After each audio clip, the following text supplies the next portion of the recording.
Movie buff specialist Phil and John are back, and today we are breaking down Iron Man 3 and The Nun 2. Just a bunch of sequels doing sequel stuff, right, John? I guess that's the best way to put That's it at this point. definitely the best way to sum up both of these movies. Maybe Uh, maybe I would put in a bunch of sequels with a lot of potential kind of squandering them. Yeah, I mean, I'm going to be honest, I don't think that The Nun 2 had any potential. I was not privy to The Nun 1 until this past week. I knew it existed. Yeah. I just never watched it. And then Iron Man 3, Shane Black's name all over it, wrote, directed, all that stuff. It's got some Shane Black elements to it, but it was always going to be what it was going to be, right? We're starting with The Nun 2. It's almost spooky season. Next week we'll be doing A Haunting in Venice, so that's kind of a spooky one, but not really, right? I mean, it's halfway there. And you know, in a couple weeks we'll have The Exorcist Believer coming out, so that could be good. We shall see. As somebody who I watched the first Conjuring, one of my all-time favorite horror movies. I really love it. I love the pacing. I love the build of the story. I love the design. I think it's a beautiful to look at movie. I think that the scares in it are so earned with the clapping hands inside when they're playing the clapping game, and then inside the whatever, the armor, whatever you want to call it. I think that's awesome. The person on top of it. The movie's not just jump scares, right? Like it scares you earn. There's a couple jump scares, but I actually love that the first Conjuring ends on fake out jump scare. You think the jump is coming, it builds your anticipation, it just cuts to black. You think it's going to happen, and that movie earns what it does. Just enjoyable. For a big budget horror movie, you don't see movies that come out like that. I rewatched that actually after watching the first Nun, gave it 4 stars. The Nun might be the biggest piece of shit I've ever seen in my entire life. It's so bad. I gave the first Nun 1 star, and I think I was generous, but then I started to consider, like, what is a half-star movie? Like, I claim that the 2001 Planet of the Apes is a 0-star movie, but on Letterboxd, they make you rate it at least a half star in order for it to count. A 0-star movie, Planet of the Apes and Lady in the Water are the only two that I would give that. I mean, yeah, like if you're watching a Hallmark movie or something like that, what is a 0-star movie, right? Like it has to be a movie where there's expectations and it's a disaster. A half-star movie, those are movies like Chicken Little, Hillbilly Elegy, movies that should be good and are so bad because they just take the laziest way. And then a 1-star movie, the difference between that and a half-star movie isn't much. I'm probably being generous giving Nun 1 star. The second Nun was better. Is it actually worthy of the ratings we gave it? I don't know, but it's better. John, did you rewatch the first Nun prior to watching the Nun 2 this week? I had also never seen the Nun until this week. Okay. And I watched it last week. And my thought was, oh no, what have we gotten ourselves into? Because it was horrendous. This movie, and like I knew like there were jokes about this movie. There's that like really famous Chords video where he talks like about how bad this movie is and how it's kind of wrecking modern horror. And the entire movie is just based off this idea. This is a scary looking character. Yep. And it was so bad. I didn't know what to expect. And I'm sitting here thinking, oh my God, we committed to watching the sequel to this movie. What is this going to be when we go see it this weekend? I was pleasantly surprised, in all honesty. Pleasantly surprised because it didn't feel like a total waste of an hour and 52 minutes. Yeah, pretty much. I mean, I'm pretty sure I wrote in my Letterboxd review, I gave it 2.5 stars. And I don't know if I was doing that strictly because of how much better it was than the first movie. Or, you know, just because that's what I actually thought about it.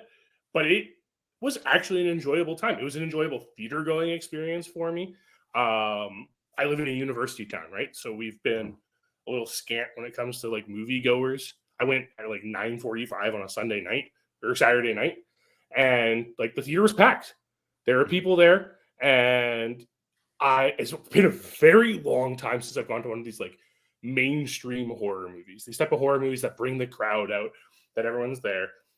And I forgot how fun it is to sit in a theater watching this type of movie with those people. You know, you have the screamers, you have the criers, you have the people who just like exclaim things as something happens. You know, oh no, don't do that, people. Mm-hmm.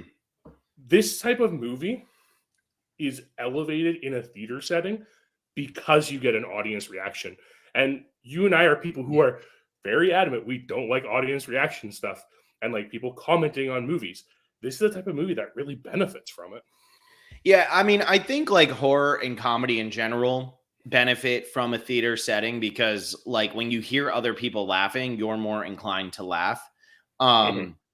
You know, if you're not, like, that's why I don't watch stand up, because if I sit there and I watch stand up alone, I'm like, this isn't, like, I don't find this funny, and I feel like I'm being like, it's weird for me to be told jokes to. I don't like jokes being told to me. I like more of like witty whatever. So comedy, though, you hear more people laughing. Horror, you hear people get scared.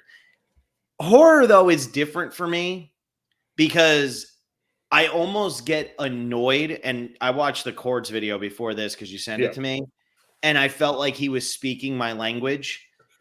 I almost get annoyed when people get scared at stuff that is so unbelievably predictable. My wife and I, we went to Halloween Horror Nights, and Halloween Horror Nights, like for anybody who hasn't gone to it, it's literally you just walk through a haunted house and things just jump out at you the entire time. Every time you hit a corner, something is going to jump out at you. You know that every single time you hit a corner, something is going to jump out at you. But it's loud noises. There's people in front of you. Every now and then you get like a cool looking thing, but it really is just jumping out. My wife jumped every time.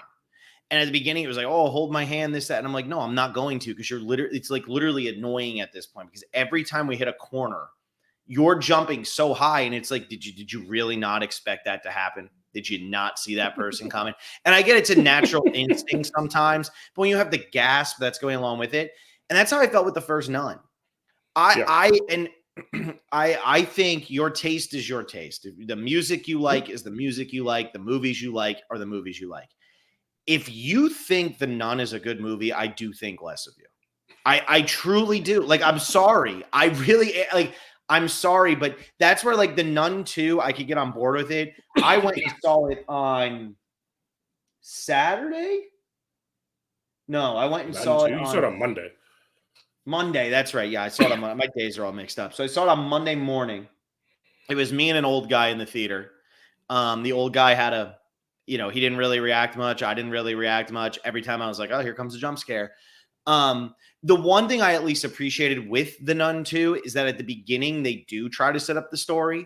I don't hate the story. It felt like they were trying to make amends for the disaster that was the first story. The third act of this movie is horrible, which we'll talk about. But the first Nun is literally just loud noise, loud noise, loud noise, loud noise. Isn't this scary because it's a loud noise? Like, no, it's annoying. Stop. I'm not jumping anymore because I'm just frustrated. And I hate the trend in new horror movies. It's okay when it happens sometimes, but I hate the trend in new horror movies where it's person standing, walking down a hall, nothing behind them. Yeah. They turn the camera to be their point of view, and then they turn the camera back and there's somebody behind them.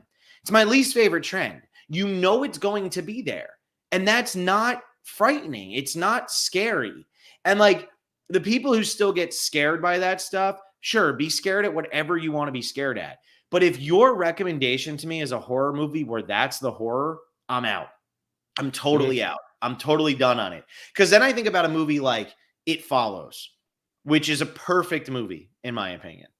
And that's a movie where a lot of it is that kind of thing of this person wasn't there or whatever. But what that movie does such a great job of establishing early on is you don't know who the real people are and who the person, the follower is. And so that scene on the beach in It Follows is one of my favorite horror movie scenes, period.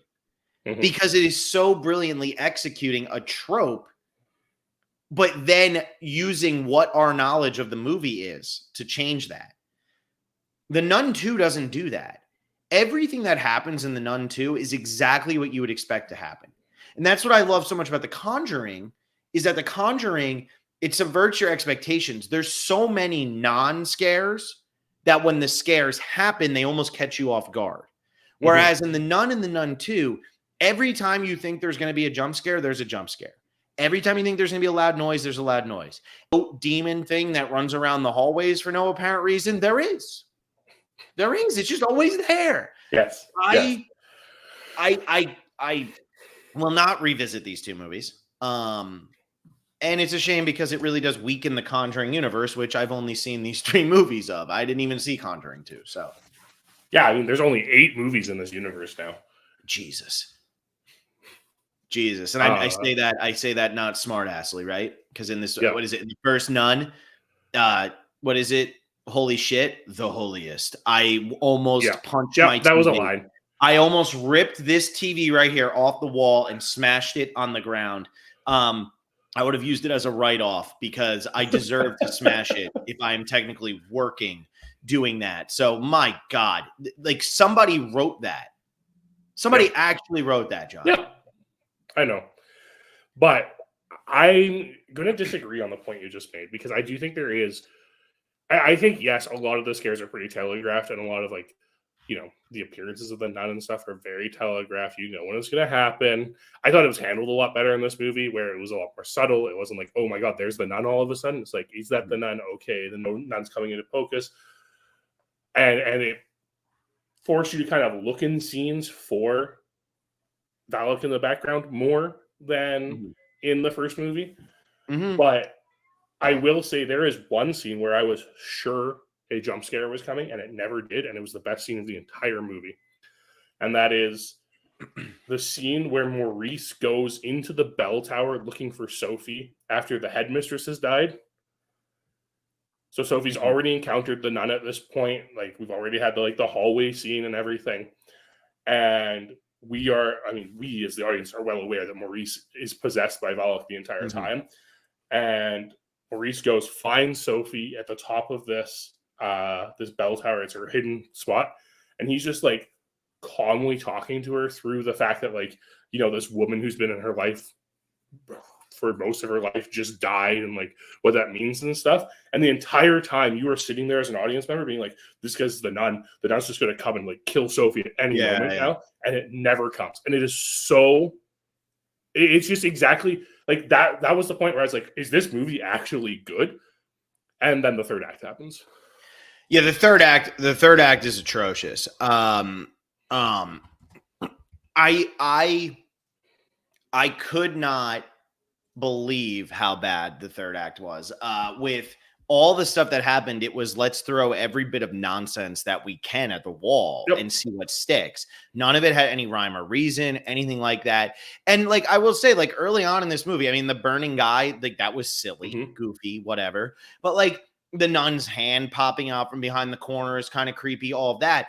I do think the problem is, though, once you see something once, it's not really scary anymore.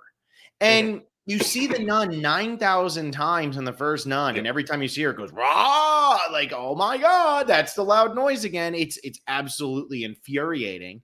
But like, there are certain things that can be creepy. But if you become overexposed to it, it's no longer creepy. It's the same reason why things don't get like very rarely do comedies get funnier the more you watch them. Yeah, you appreciate them and you love them. Like I'll laugh every time I watch Step Brothers or Anchorman, but that doesn't mean that like it's not like I'm hearing the joke for the first time. I'm like, as I'm watching it the second time, I'm laughing because it's silly. The Nun is so visualized or whatever, so seen in these movies that it's just like, whatever. I get it. It's the nun. There's the nun. There's the standing down a hallway looking kind of creepy. Like it's the same thing every time. And then when they show the demon goat thing, who the hell cares? Who cares? Like that's not creepy because I don't understand why it's there. And it's not unsettling in a way like Inland Empire, where Inland Empire with the clown face is one of the most terrifying scenes ever because it's so unsettling, even though you don't understand it. There needs to be some understanding of what's going on for it to be creepy. Otherwise, I was kind of laughing because I'm like, there's a guy in that suit running around in this scene. And like, that's what he did this year. That was his acting role this year. Nope. It made me kind of laugh. I wasn't kind of laughing. I legitimately burst out laughing when I saw this character for the first time. Bad. Legitimately, it was the funniest thing in the world. I was just like, why is Black Phillip in this movie all of a sudden? I get it. Like, it's set up. They talk about the goat, and then the goat disappears from the stained glass, whatever. I just rewatched The Conjuring 2, so I'm more versed with the powers Valak has, and Valak does have the power not just to take the shape of something, but also to manifest things in order to, like, prey on people's fears. So that's clearly what's going on here. It would have been nice if that was kind of mentioned in this movie at all, but that's fine. Whatever, I get it. But this goat person, like this devil, whatever it is, so funny. So funny. Especially the point where it like gores a kid through the door to the chapel. Because if you just picture it with these horns this goat has, that means this goat like just like backed up, like put its head down and rammed its head through this door to gore this child. And it's so funny. And again, that's kind of why I enjoyed this, because I'm just sitting there having a good time. And there are people behind me just like pooping their pants scared. Yeah, I mean, dude, the girl who gets stabbed with that, I get she's like the little bad girl. Is she fine after that? Like, do we ever get like a closure on like whether she's good or like just like got like killed and also like went through, probably hit some like major arteries or something, but she's chilling, whatever, no big deal. It's so bad. I wanted that little girl to die so much though. Wow. I know. I'm a terrible person, I guess. But as soon as those kids started picking on Sophie, I was like, man, I hope the nun gets them. That didn't happen. I was very disappointed. Yeah. I mean, there was no way they were going to kill the kids, because that would require this to actually be a real horror movie, right? I know. But I mean, a man could dream. A man could dream, because like there are elements of real horror movie in here. And I think like one of the best things this movie does is kind of walk that line between how much does Maurice know what's going on, like when is Valak taking control of Maurice and stuff. And like I will admit, the stupidest thing is like Maurice like essentially having a seizure whenever Valak takes possession. And it was a little confusing towards the end, like, okay, is Valak in like 3 places at once now? Because we have Valak like floating in the sky, we have Maurice running around, and we have a demon goat chasing kids. It's confusing. But it's so much more. Everything's more explicable than in the first movie, and like I just enjoyed it so much more because of that. Because there was motive. That was something that lacked. That is actually something that kind of lacks in a lot of these movies. Let me tell you, Conjuring 2, no motive in that movie. Doesn't make sense. The Nun, literally zero logic in that universe, in that movie whatsoever. But at least in this one, like where it's established, there's this idea that like Valak's going after the Eyes of St. Lucy because it's a holy relic that'll. They established that pretty late in the movie. They do, but at least they established it. That's like true. At least there's something there explaining it. There's like we kind of get an idea. It retcons why Irene is involved in the first movie in the first place, because that never made any sense. Yeah. Like there was a valiant effort here to connect these films a lot more than they were before. I do think too, a lot of times when it comes to spiritual horror, they all try to do the Exorcist thing of like, it's random. The demon just chose, the devil just chose. And it's like, okay, that worked in The Exorcist because The Exorcist was a first of its kind, one of a kind movie. That can't be the reason every time. No. Like there needs to be more to it for it to be scary. Especially people are becoming less religious nowadays. Like back in 1973 when The Exorcist came out, I would bet, and I'm probably, maybe I'm over exaggerating here, but I would bet like 80% of the North American population was still religious. And in Europe, it was probably significantly more. I think it still is significantly more in Europe. But now that I think religion, who I went to I'mRight.com to find this information, but like, I think religion's at the lowest it's been in a very long time. And so it's not as frightening for people to be like, ooh, like the devil's going to like possess you. when you saw it happen to Reagan in 1973, it was terrifying. When I see it happen to Frenchie in this movie, I'm like, oh yeah, that sucks. Looks like he ate like bad wings or something, like it's nonsense. And so that is this is an oversaturated market so badly right now. Yeah. And they all have the same motive, which is there is none. And I think the first Conjuring, what I liked about that is there was more of a motive. The kid dies, but it's the witch who is trying to kill like the relatives. Like that's really good. I like that. I'm into that. Even if it's a convoluted plot and we won't know what the demon actually wants, give me some sort of purpose. Lie about it. Just do it. And The Nun 2 does at least try to do that a little bit. Mm-hmm. The problem with The Nun 2, though, is even though the story is trying to be good, why are we telling the story about like three total, like the locations? It's all spread out. That was really going on. That's a problem. Yeah, it was a problem because I feel like, I don't know. I feel like I really enjoyed the like kind of like Indiana Jones vibe that we got from like the Irene storyline. I really enjoyed the Frenchie storyline in the school where you like knew scary things were happening and stuff, but it was too disjointed. It was too all over the place because they were in separate places, because there's our established characters. But like, let's be honest, is everyone who is going to see this movie having seen The Nun, like the first one? Is anyone who sees this movie going to remember these characters from the first one? If you and I hadn't just watched this movie, would we have had any idea who these characters were? Yeah. No, I wouldn't have. No. Yeah.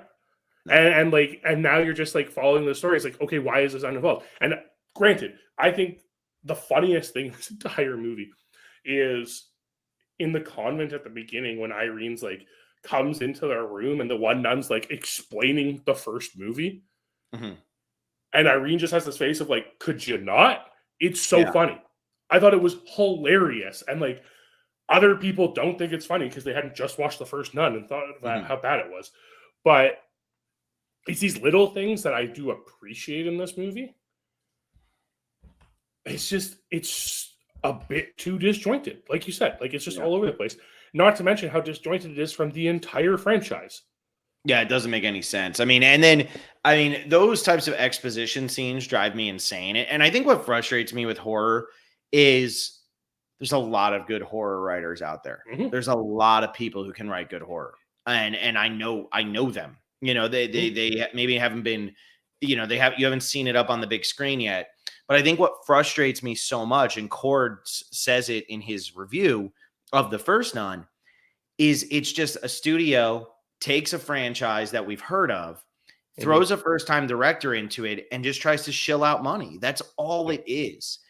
And so what happens is this is what mainstream horror is now, because this is what has been shoved down your throat.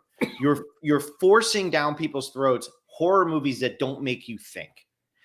And that's why the horror movies that do make you think, The House of the Devil, It Follows, The Descent to an extent, they get blown over because they're not this type of jump scare. Even in The Babadook, that movie's phenomenal.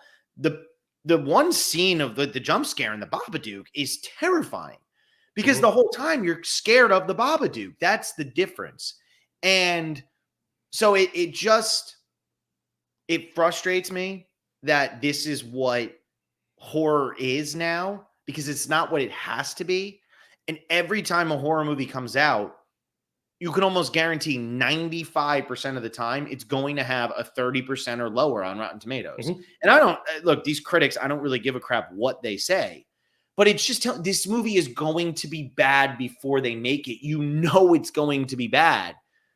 So why is this what we're making instead of trying to give Ty West a bigger audience? Because it's cheap and it brings in money. Like, that's just what it comes down to, right? Like, but a lot of these movies are cheap. I mean, what's his name who does Hereditary and Midsommar and stuff? I mean, those are pretty cheap. Yeah, they are. And, like, it's really interesting because if you look at my reviews for the entire Conjuring movie, like all the Conjuring movies, I talk about how they are horror movies of a bygone era because they feel a lot more like those, like, early aughts, late 90s horror movies that are, and trust me, I just watched Event Horizon today too, and that's why I have an idea about these 90s horror movies right now, that they're like, they're so focused on jump scares, not focused on atmosphere, and they're not focused on this idea of like building a theme into the, like, what makes this scary is one of those things that like a lot of common horror movies don't have. You look at something like the Blair Witch Project. What makes it scary? This could happen to me. I could end up getting lost in the woods, and who knows what happens at that point. You look at something like Hereditary, or like any of like these Ari Aster or these like elevated ones nowadays that are dealing with Ari grief, Aster, right? And dealing with like this theme of grief. I saw someone post in a letterbox group on Facebook today that there's too many horror movies about grief today, and I'm like, have you watched a horror movie? They are all about grief. That is literally the premise of most horror movies. But then we have these like mainstream ones, these ones that the studios put out. They prey on people who are looking for something familiar, who know what they're going for, and like get scared by jump scares, right? Yeah. And like this has been, we stretch back to like the 80s with like slasher flicks. That's what we're doing here, right? But it doesn't have the camp of like those slasher flicks, which made them so good. Instead, we have these movies that are predicated on the idea of, oh, this imagery is scary, and if we put a very loud sound with it, we're going to get a reaction from the audience, and they're going to think they're scared. But most of the time in these movies, what you're reacting to is a startling sound. It's your fight or flight. Yeah, it's your innate reaction. That's all. Yeah, it's just you reacting to something, because when you hear something loud, you look around, because loud things tend to demonstrate dangerous things. You look around, your body is built in a way where it responds to these loud sounds. That's why these jump scares feel so unearned. It was when they're accompanied with a sting. Yeah. Well, and I don't want to talk about this movie too much longer because I want to cut it at the half hour, but I do want to comment on a couple of those things. In The Conjuring, which I just rewatched Monday, I can only remember one jump scare, and I love it. It's the scare where It's the cabinet scare, right? Yeah. Yeah, when she's up on top of it. It is brilliant. It is terrifying. Everything else in that movie is very moody, and it's visceral, and that's why you remember it. And I think about in The Descent, there's one jump scare in that movie, and it's the first time you see that damn creature, and it's terrifying. And then there's also the jump scare where the thing goes through her head, which is startling, but whatever. So there's a couple cheap ones there, but the thing with a movie like The Nun is the people who are coming out of the movie being like, oh, my heart. Ask them then after that to tell you what happened in that movie. They can't do it. They cannot tell you what happened in that movie, because nothing that happened in the movie actually meant anything to them. It didn't resonate with them at all. It was just a couple jump scares and then go, oh, that's it. But so what? I mean, that happens every day. You turn the corner and you see something that's out of place. You go, oh, what? Then you forget about it. It doesn't matter. And that's what's so dumb. And you brought up a great point. Why is the Blair Witch Project scary? I look at, so what I'm trying to put together my top 50 horror movies by the time we get done with October so that I can state what my letterboxd is. And I know it's probably not a horror movie, but Requiem for a Dream is one of my favorite horror movies of all time, because that movie is flat out terrifying, and it's something that could happen to anybody. With The Nun too, and The Nun, it doesn't matter which one. What is scary about these? Because they aren't relevant to anybody's life. What, a creepy woman standing with a pale face is scary? Why is that scary? Why is that scary? There's nothing scary about it. And it drives me insane because you can't relate to it. The Exorcist was scary because that could be your daughter. That could be you. That's what's scary about that. Now they try to do, oh, this is based on real events. Yeah, okay. F you, as they say. F you. Yeah. Yeah, I understand the popularity of them. I understand that people like cheap thrills. That's just what it comes down to. People like cheap thrills. And we should be prepared for more movies like this coming out of a writer's strike, because these are the type of movies that are going to be made because they are so dirt cheap to make, and they bring in money because people love these. People like being scared. And like, even if it's an artificial fear, they like it. We thrive for it. That's why I love horror movies. I love the uneasiness that they make me feel. Does The Nun 2 scare me? No. But did I hate it? No, because at least it tried to do something different than the first one. Yeah. Yeah, I didn't hate it until the third act. With the third act, I could have given this 1.5 stars, but I liked the opening enough, and it felt like they were trying to be different. And there's some laziness, but my expectations were so low that honestly, this might have been the 4-star version compared to what I thought it was going to be. So, exactly. Yeah. The hell do I know? All right, let's jump over to Iron Man 3. I don't need to talk about The Nun 2 probably ever again for as long as I live. Iron Man 3, written and directed by Shane Black. Who else got the writing credit on that? It's not just like 5 writers on this, isn't there? I think that the movie actually only pops up with 2. It's Shane Black and Drew Pearce. Okay, yeah. Who also wrote Rogue Nation, Fast and the Furious, Hobbs and Shaw, Hotel Those Artemis. are some like not terrible movies to have writing credits on. Yeah, not bad. So anyway, Iron Man 3 has so many Shane Black inspirations. I mean, I die laughing at the beginning of this because I'm just like, dude, this is Kiss Kiss Bang Bang. Yes, absolutely. You're trying to do. You want to know how I got to the party? Well, this is how I got to the party. Like, it's literally Kiss Kiss Bang Bang. Yeah. What do you feel about Iron Man 3 as a whole? I see that you gave it 2.5 stars. I did. But what do you feel about Iron Man 3 as a whole? And how did this change this on this viewing? So I remember I saw Iron Man 3 in theaters back when it was released, as I have with almost every Marvel movie. And I remember being really receptive to it. Now, at this point, I had already seen Kiss Kiss Bang Bang. I already knew who Shane Black was. I understood his brand of comedy and like that dark satire he puts in things. I really enjoyed this. I remembered it being way more heavier on the like PTSD stuff than it ended up actually being. Because it turns out not a lot on that in this movie. And I enjoy it up until we get to the third act. I think the third act of this movie was terrible. Isn't that always what happens?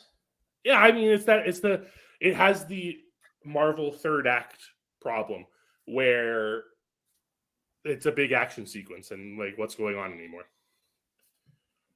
Yeah. No, this is the so I liked all the Shane Black stuff. And I think that's why I gave this 2.5 and not lower. And actually I was ready to give this 3 stars until the god awful third act. I wasn't 2 until the third act. Yeah, the third act is so bad. The whole Gwyneth Paltrow getting whatever thing in her and stuff. My biggest problem with this movie, though, by the end of it, is what are the rules? What are the rules of this movie, John? Like, what is this fire thing? And I'm not going to use superhero terms, kids. So don't think I'm going to start like calling things by what they are. What is this fire thing? What are Tony Stark's robots able to do? Why is Gwyneth Paltrow able to be like healed from this? Why is everybody else having the reaction they're having to it? Why is it kind of like ruining their brains while like just turning them into like killing machines, even though it's making them stronger and superhuman and whatever? But then Guy Pearce is still really intelligent and hasn't completely gone totally like bozo. What are the laws? What did I miss? I don't think anyone was going crazy. I think they were all very like sane and following their own ambitions still. Really? I don't feel like they were. Yeah, no. I think they were. And I think they were just feeling indebted to the person who let them grow their limbs back. Yeah, because for me, it felt like they were all working so much for Guy Pearce. And it felt like it felt like every one of them, and maybe this is just the superhero issue, but it felt like every single one of them was like, I have this power. I got my limb back. And now I have lost all ethics. I am ready to kill people because that's what the guy who gave me this limb back wants me to do. And I just think that like nobody thought like, hey, let me use this for good. Well, I'm not one to really like be able to comment on this, but one would assume that since these are all veterans who lost their limbs, who were living in an American system that doesn't really respect veterans all that much, despite pretending to, and doesn't provide support for them in the ways that they need, right? I could see myself being pretty pissed off at the system after that. But aren't they just kind of attacking everyone? I mean, so I think it becomes established that at one point they weren't trying to attack everyone and they were just blowing up. And that's the whole reason they created the Mandarin persona in the first place, was to make it seem like it was targeted when it really wasn't. They're just kind of covering their butts to make it like not seem like these people are just randomly exploding.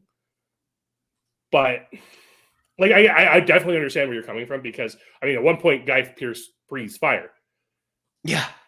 Which is fantastic. So it's a fantastic reference for comics, because it's definitely a Fin Fang Foom reference, which, for getting into like the Mandarin as a whole, right? Like he has this mystical tendency. The reason why we don't actually get the Mandarin in this movie is because that character is incredibly racist. Incredibly racist.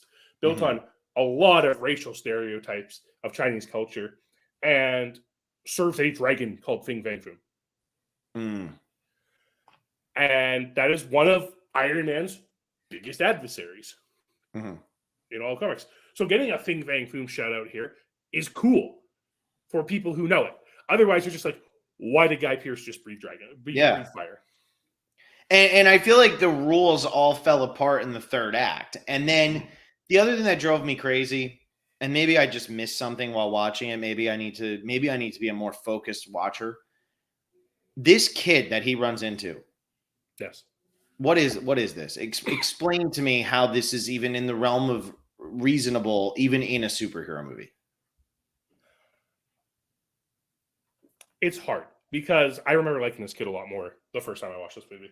And it was because of like this like carefree thing, or like the carefree approach he had to help Tony. Again, this is also my misremembering that this kid actually helped Tony through his PTSD somehow. Instead, this kid is here just to trigger Tony's PTSD. Yeah. And like, yeah, you're right. There's no point to this character. It doesn't really accomplish anything. Tony doesn't. And he knows everything, though, so it's great for exposition. Yeah, it's convenient. That he's in this small town in Tennessee where someone happened to explode. Like, geez, how convenient. Yeah, that drove me nuts. The Ben Kingsley thing, so far my favorite part of any of the Marvel movies we watched. I love that. Like, just as a whole? Yeah, so far to the ones we've watched, I love that Ben Kingsley, because this was so Shane Black. This felt like something. Yes. This felt like Kiss Kiss Bang Bang. This felt like The Nice Guys. It's that reveal that you're not expecting in a superhero movie, which is that he's not actually the big bad, that he's just kind of a loser. And I thought that was fun, because the whole movie, they're really leaning into the terrorist thing. And I was seeing this, I'm like, man, to call him the Mandarin and have it be played by Ben Kingsley is kind of messed up, huh? Like, it's like casting Ben Kingsley as Mahatma Gandhi or something like that, right? Exactly. But then when it's revealed that Ben Kingsley is like Trevor, actually just a Tommy Slattery or whatever his name is, I was all about that. And I really enjoyed that. And like, I love that when he comes out of the bathroom and he's like, don't go in there for 20 minutes. I was like, this is a Shane Black movie. Shane Black is doing everything in his power to make this a Shane Black movie. And like, I was into it. I really was. And it was pretty much when the house collapsed. From that point on, I was like, what are the rules? Where am I? Why is there so much convenience? What's going on? And the Ben Kingsley thing happened and I was into it. And then the third act happened, and that's why it landed at 2.5 and not 3. And the Shane Black elements were just good enough that I had to give it more than 2. Because I did really what I need to retcon, as the kids say, because I gave Iron Man 2.5 stars. Yeah. And this I enjoyed more than Iron Man 2. So I had to give this 2.5 stars at least. Right. But in reality, Iron Man 2 probably should be a 2-star movie, and this can still stay at 2.5, but this is, whatever. I enjoyed this enough. It didn't feel like it insulted me. It also had some of my favorite people in it, so that also can help. I love Guy Pearce. For anybody who knows me with LA Confidential, that is one of my all-time favorite movies. I also think the movie The Proposition is like a masterpiece. I'm a big Guy Pearce fan. I don't think he's in nearly enough movies. So that helped. Ben Kingsley, I'm a big fan of. I think Ben Kingsley, if you've never seen Sexy Beast, Ben Kingsley's performance in Sexy Beast is insane. He's great. I like that stuff. I like clever writing. This felt like it was trying to turn the superhero movie into a into like a new school neo-noir. Like I really enjoyed that until it stopped doing that. And then it just devolves into the nonsense. And I think ultimately what stopped me from watching these movies in the first place wasn't just that The Avengers is one of the worst movies I've ever seen. And I'm going to keep saying that to piss off the Avengers people. It was, they all follow the exact same structure. Yeah. And I at least respect in Iron Man 3 that they really do have Tony Stark lose everything. Like they have him he loses his house, he loses Jarvis, he loses his little robots, he loses so much. And I really respect that they went that route. But it's always unfortunate because at the end it's going to be some big fight battle scene. And The Dark Knight, which was in my last iteration of my top 100, doesn't have that. And that's why I love The Dark Knight, because the little battle with the Joker at the end is like non-existent. Yeah. This just feels like the same ending as every other movie, except this time Guy Pearce breathes fire. It does. And I think a lot of this does come with, like, again, I think we're like at the point where studio interference is a big thing in the Marvel movies. This is, remember, the first movie that was actually fully made under the Disney banner. Because Avengers was made previously, and then the Disney acquisition happened for distribution of the movie.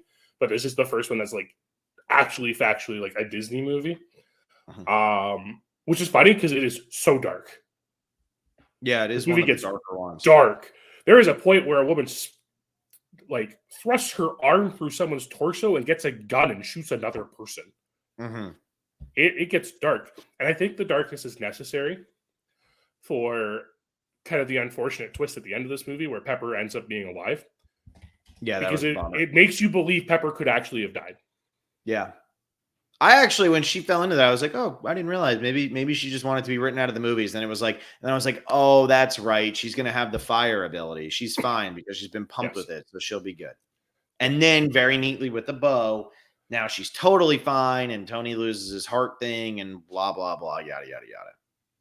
Yeah. There was one point in the movie where Tony finally gets like the shrapnel removed from his heart.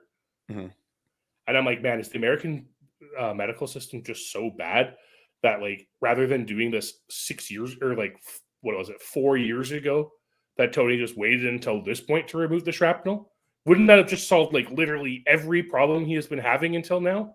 No, he doesn't have time for it, John. He's so tired because he's always working and doing stuff. He's Iron Man. He doesn't have time to get open heart surgery. Oh, of course.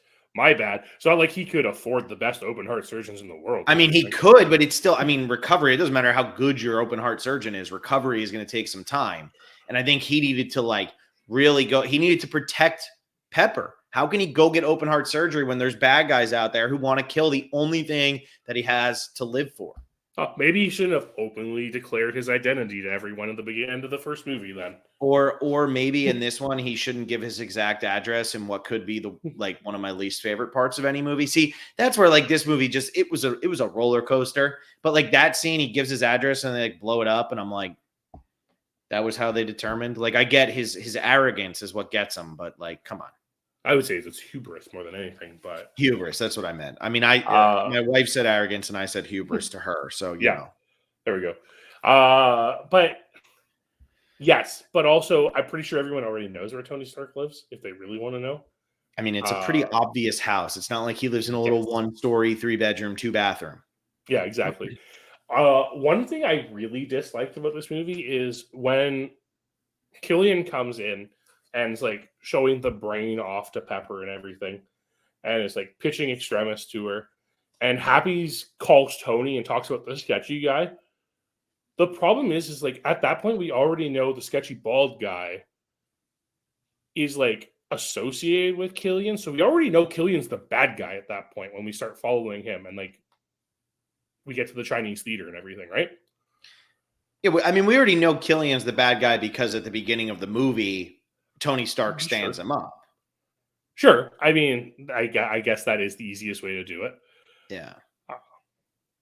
But I wish there was a bit of like a sowing of disbelief there so that we didn't quite know who it was. I also feel like more of the whodunit to it. More of the neo-noir, James Badge Dale isn't acting all that creepy or weird. No, I think he's just kind of like being a dick. It seems like he's sitting there waiting for his boss to come out. That's all. Yeah, I agree. He's not acting weird at all. So what we're admitting now is Happy Hogan is one of the worst characters in the MCU.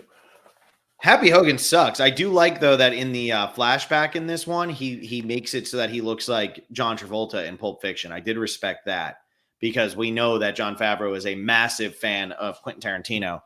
Swingers, he does the Reservoir Dogs walk. But yeah, in this one, he tries to make himself look like John Travolta.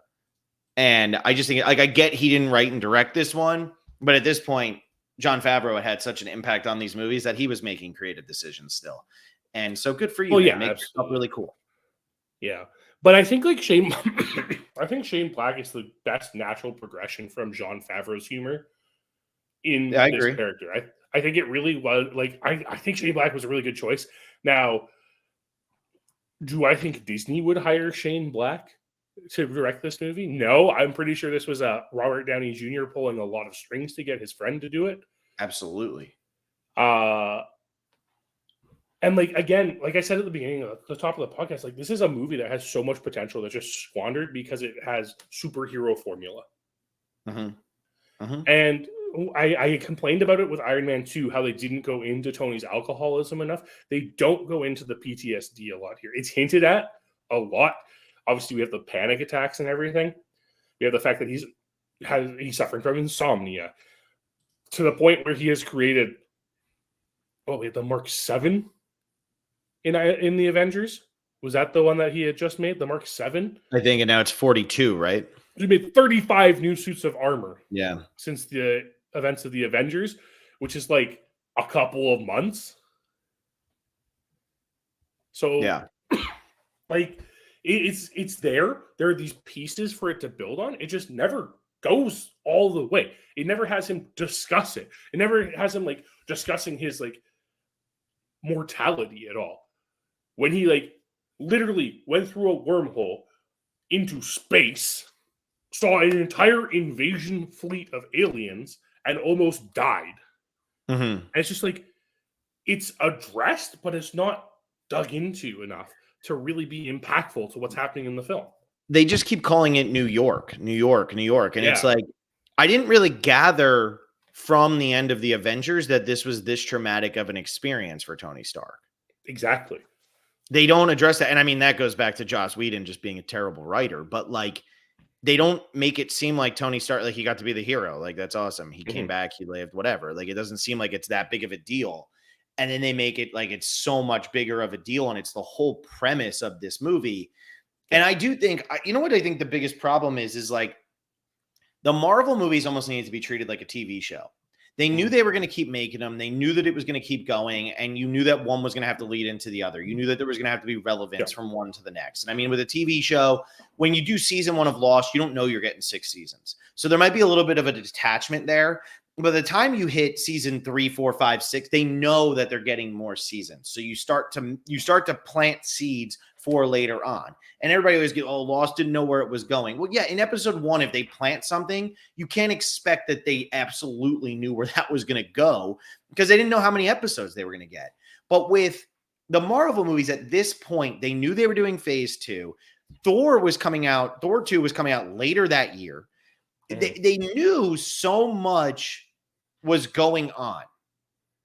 And so why are they not already planning like exactly the storyline for the next movie ahead of time? And if they are already planning it, why are they not making sure that it's tighter? Because if they knew, okay, Iron Man 3 is going to be a PTSD movie, well, then you should know that when you're making the Avengers. It was less than a year earlier. Yeah, it's a big question of like, I don't know if they did know phase 2 was happening when they finished writing the Avengers. Because again, the Disney acquisition happened. I think that changed things. Right? I don't know. Because like if you look at the Avengers, it could be this nice tidy bow on everything. But like we know it isn't, and we know that it does continue. So I don't blame them so much for that. It's just because I think you can tell all the PTSD stuff in just this movie. I don't think you need to hint at it in the Avengers to do that. Mm-hmm. Mainly because like Tony also is the type of person to put on a brave face, which is what we see him doing here too, right? Like we see that persona from Tony. The problem is like there's literally a point where this kid's like, well, just don't let it bother you, and it just stops bothering him. Yeah. Yep.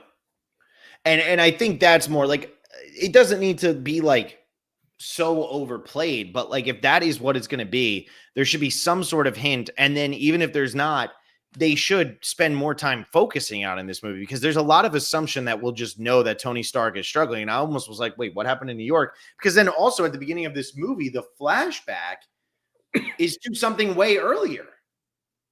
It was way earlier. Like he's not saying, "Oh, my demons are that I went and did this." Like the ending of the Avengers is almost overshadowed because they need to introduce Guy Pearce and Rebecca Hall. Which, by the way, Rebecca Hall, one of the greatest actresses ever, that gets no freaking credit. I love her. She's makes some bad film decisions, but if you've never seen the movie Christine, not the Stephen King movie about the car, but the movie about the first person to ever kill themselves on TV. You should watch that movie because that movie is absolutely brilliant. But and she's the best. But all that aside, they overshadow what the actual story of the movie is so that they can introduce the other characters. So then when it's like, oh, Tony Stark's having nightmares and having a hard time, I'm like, over Guy Pearce having a cane? Over Rebecca Hall? Like what? Like it's too much of a jump for me. Well, the entire point of that opening sequence is to set up the extremis of it all and not the Tony of it all, right? Like, like I guess we're supposed to see Tony behaving in a way which makes Killian like become this evil person or whatever. Mm-hmm. And I think this is one of those instances where showing a villain origin story really harms the film. Yeah, because we were talking about how, like, in The Nun, you need motive. You need motive in these movies, but sometimes people can just be bad. Yeah. Right? Like, it's a superhero movie. The motivation, at least give us you can give us a motivation, but making like this personal vendetta when it wasn't really a personal vendetta in the film, like the rest of the film, right? Yeah. It just makes it a little cloudy and confusing. No, that's a really good point, because it really isn't a personal vendetta at all. It is, but like he didn't go and build this thing and start to do all this great stuff just to get back at Tony Stark. No, not at all. Like it's more like this opening sequence is to introduce us to these two characters and Extremis itself, right? With the plant and everything. Yep. And then like, so that we know what it is further along. So we know when Rebecca Hall shows up again later, we're like, oh yeah, you're the person who created this. You should be helping. And then we get the twist that she's actually evil.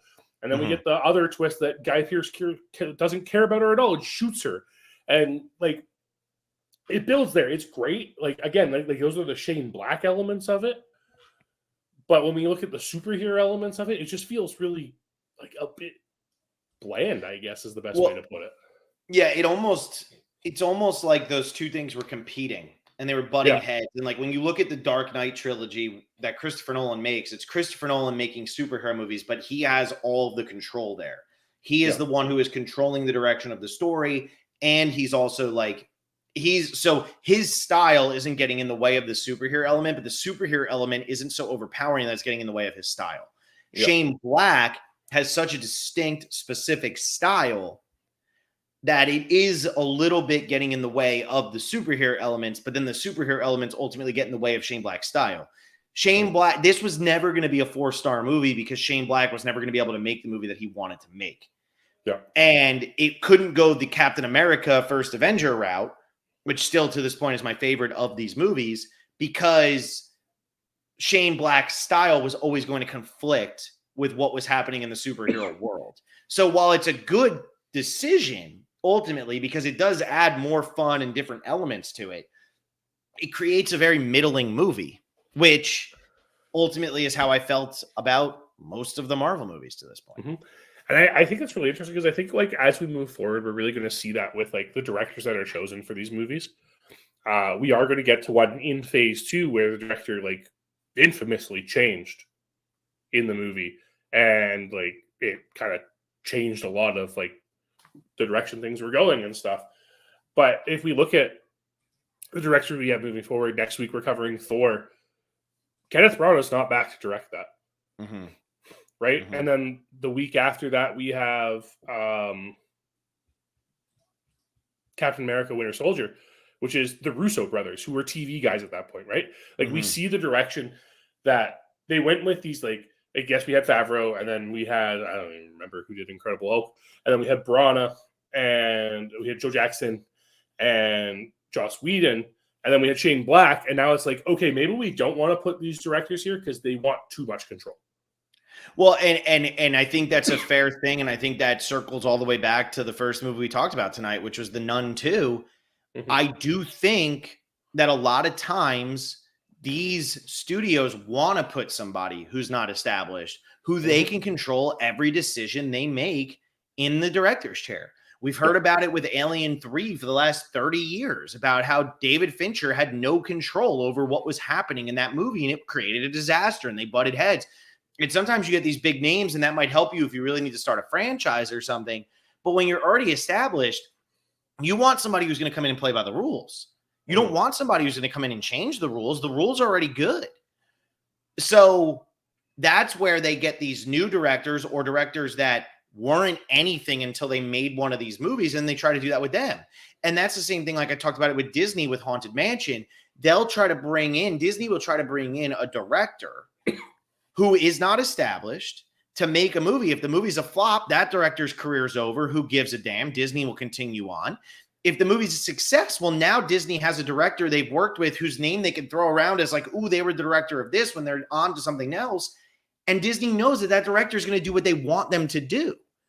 It's getting rid of the auteur aspect of film, which is a real shame. But also, like, you kind of have to have one of these big budget superhero kind of movies on your resume at this point to be making the type of money you want to be making as a director. Well, that's the thing, is like, you have to make these movies to make the movies you want to make. Yeah. Right? Like even if we look at like, well, I can't think of a good example at the moment, but like we look at these bigger name we look at some of these people who have like, or okay, I actually do have an answer. Like, we look at Ari Aster. We've mentioned him already today. He made, obviously he made two movies he wanted to make in Hereditary and Midsommar, but he then, because of the success of those, got like carte blanche when it came to Beau is Afraid, which I know is a very divisive film for a lot of people, but like, that was Ari Aster being like, I have complete creative control over this movie. Yep. And like, part of what you have to do as a director in Hollywood is direct something to get enough attention on you so that your name just carries enough weight that people stop paying attention to you. Yeah. Yeah. It's a brutal little system that has been established here. And it's unfortunate, like, you know, but there's really nothing that you can do about it. I mean, that's just kind of how it is. And Raptor 8415, I wonder if we'll see the return of auteurs after the franchise era of film wherein runs its course. Who knows? I mean, we still have auteurs though, right? Like, we do, but I do feel like Ari Aster, even though he's an auteur and he's done this, and God, I always forget his name, John, your boy who did The Lighthouse and everything. Robert Eggers. Thank you, Robert Eggers. Like, these are auteurs. Like, these are guys like that, but they're not elevating to the level of a Paul Thomas Anderson right now. Like no. At least in terms of like a fame level, they'll have these movies that are discussed in certain circles, but they're not hitting that level yet. And that's what concerns me more. And like, that's what I'm curious about moving forward, because man, anybody can make The Nun 2. I could have went and directed The Nun 2. Like, I'm serious. I could have directed any of them because it's not hard to do that. Okay, stand here and then move the camera. Okay, but it's so easy. Like, I'm sorry, but like, I respect directors and I respect writers and like, I respect actors and stuff. Anybody could direct The Nun 2. Anybody could direct The Nun. Like, these are very easy to direct movies. Iron Man 3, not anybody could direct it the way that Shane Black directed it. Yeah. But anybody could direct this movie. Yes. If they just wanted the standard whatever. So, you know, it's yeah, I think that is what makes this like stand out a little bit more among especially these early MCU movies is this definitely feels like a director's movie. It's kind of like the way that like Thor stands out as like a Kenneth Branagh movie. This stands out as a Shane Black movie. But we're just starting to see that like directors don't have full control over these franchises. Yeah. Nope, for sure. You're right. Well, next week, which I didn't talk to you yet, but can you do Thursday next week? We'll do this live. Yep. Okay, we're gonna do Thursday because we're podcasting with Peridium anyway, so we'll do Thursday. We're doing A Haunting in Venice and Thor: The Dark World, and I'm very pleased to report that A Haunting in Venice is getting pretty strong reviews. Well, speaking of Kenneth Branagh, I know I'm excited. I really am. Go ahead. I'm very excited. I mean, I've already gushed about Kenneth Branagh on this podcast, and I get to do it again next week with an acting role and directing role. I'm really excited. Yeah, I'm actually, as soon as we're done here, I'm going to go watch, what do you call it? Death on the Nile. I just watched Murder on the Orient Express the other day. It's entertaining. Like I enjoyed it. Kenneth Branagh's having fun with it. You know, put the big stars in there, do whatever. It's not all that different from the original. It's a little different, but not much. But I'm into it. Like I really enjoyed it, and I'm excited to watch Death on the Nile. And A Haunting in Venice is getting really solid reviews. It's been a while since we've done a good movie in theaters, so that will be super exciting. And then Thor: The Dark World, which I don't think I'm going to like that much, but I'm trying not to like convince myself already. I'm 100% confident. I have seen this movie once, and I was in theaters, and I've never seen it again. Mm-hmm. So we'll see. There you go. I'm excited. I'm excited to revisit it. It's just awkward that I'm seeing something directed by Kenneth Branagh and then this like successor to a Kenneth Branagh film. It's going to be really interesting to compare the two. Yeah. So we'll be talking about those next Thursday night. Make sure to tune in for that. Also, I was just looking at box office numbers. The Nun 2 made $32.6 million. I'm sorry, what? Yeah, but that's pretty good. It's unfortunate because its budget looks like it was about 38 million. So it's already almost made its money back in the US. It's made about 88 million worldwide. So it's a shame. Is that the biggest opening weekend we've had since Barbie and Oppenheimer? Yeah, I mean, it killed. It finally displaced Barbie, but I do think it makes sense. I think a lot of the people who were probably revisiting Barbie are probably people who will go watch a horror movie in theaters. Yeah. And so, like, finally, it's like, okay, I'll go see this instead of that. And The Nun 2 is something you're more likely to go see than Last Voyage of the Demeter. So, like, simple. But yeah, 32.6 million. My Big Fat Greek Wedding opened third. So it couldn't even top Equalizer 3. So it seems like this will be the final Big Fat Greek Wedding. That's it. We'll be back next Thursday. Tune in. And yeah, hopefully you guys enjoy A Haunting in Venice more than The Nun 2. And if you enjoyed The Nun 2 more, just please don't tell me you like The Nun.